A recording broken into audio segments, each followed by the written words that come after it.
It is hard to overstate the impact that the middle of December 1989 has had on popular culture. Now, on December 13th of that year, Andrea Gardner Swift gave birth to a girl in West Reading, Pennsylvania. She and her husband Scott decided to name the girl after singer-songwriter James Taylor. That girl, if you haven't guessed it by now, Taylor Swift. Just a few days later, December 17th, 1989, The Simpsons made their primetime debut. The very first episode was a Christmas special that was also the origin story for the family dog, Santa's Little Helper.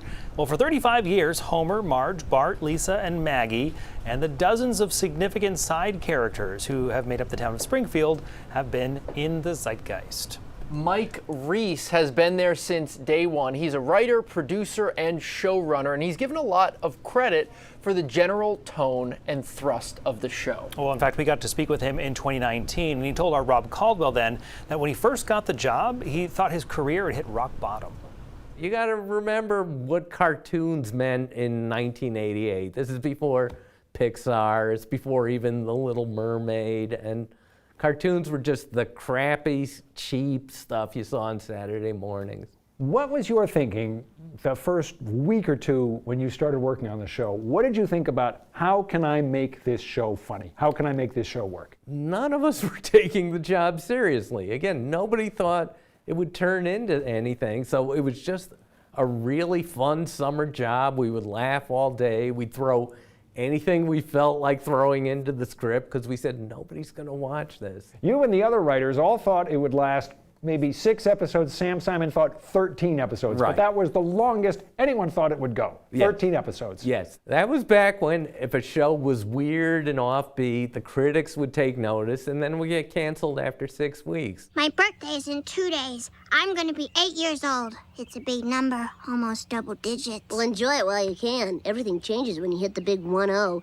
Your legs start to go. Candy doesn't taste as good anymore. Bart, will you please let me pour my little heart out? Sorry, this old timer does ramble on sometimes, don't he? When it became apparent that The Simpsons was going to be around for a second season, were you enthusiastic about staying on board? Oh yeah, on top of the show being fun and the bosses being great, it was a great writing staff and we all just had fun. We laughed all day long.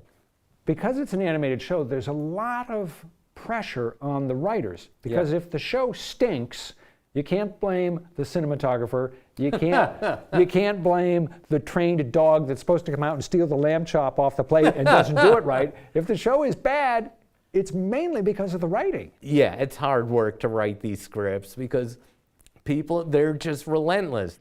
It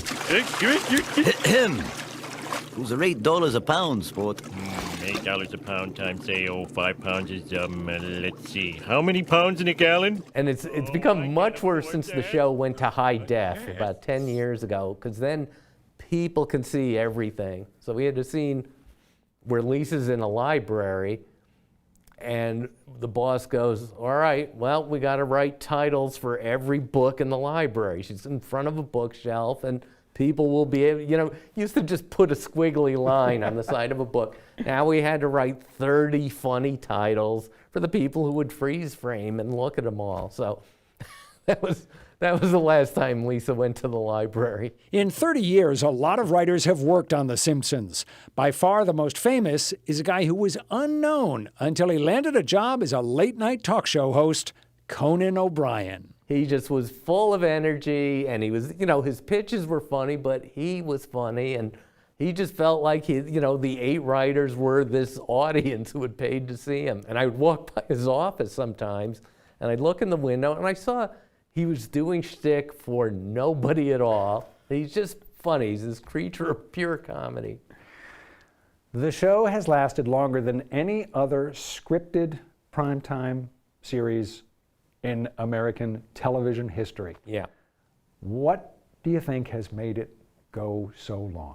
If The Simpsons wasn't on the air, the longest running show on TV would be South Park. And if South Park wasn't on the air, the longest running show would be Family Guy. And suddenly you realize, oh, that's it. It's just cartoons can run forever. And the only reason other hit shows go off the air is because the actors get bored. Jerry Seinfeld just got sick of playing Jerry Seinfeld.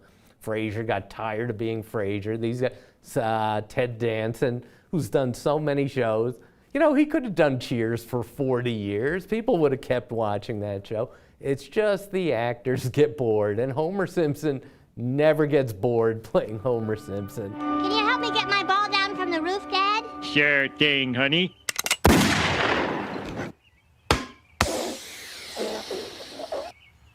You want me to get the cat down? No, thanks. You've been working on the show for the better part of 30 years. Correct. How have you not gotten bored? How have you stayed fresh? What I do is, and everyone at The Simpsons does this, they only work as much as they feel they can contribute. So, you know, I worked these long hours for many, many years at the show, and then I cut down to 2 days a week. And then I got older and tired. I cut down to 1 day a week, and I feel like I can go in there and be fresh and excited 1 day a week. And I think the future, I'll be going in like an hour a month. You have this interesting schedule. You live in New York City, you fly out to LA, you work on The Simpsons 1 day a week, and then you fly back home to New York. That's right. I love my job, and I hate Los Angeles. And I hated it every day for 26 years I was there. It can be challenging for a writer to come up with fresh ideas for, say, the 40th episode of a show, and the 50th and the 60th. You guys have had to come up with the 400th and the 500th, 600th. How difficult is that? That is the hardest part of our job. Just getting the idea, getting a fresh concept for the episode. And once we get the idea, then the machinery starts churning. You know, we've got all our characters, and we've got such funny writers and funny characters that part is easy, just getting a new idea. And the way we do it is we throw manpower at it. We do 22 episodes a year, and we have 23 writers. And so every writer only has to have one good idea a year, and one guy doesn't have to do squat. And here I am. The magic behind the legacy of that show, absolutely. Rob Caldwell spoke with Mike Reiss, by the way, in 2019. And in a fitting move to mark this anniversary, The Simpsons will be premiering a double-length holiday special today on Disney+. It is called Oh Come On, All Ye Faithful. And there was a special screening of it in Los Angeles last Friday. I imagine there'll be many more years of The Simpsons out there.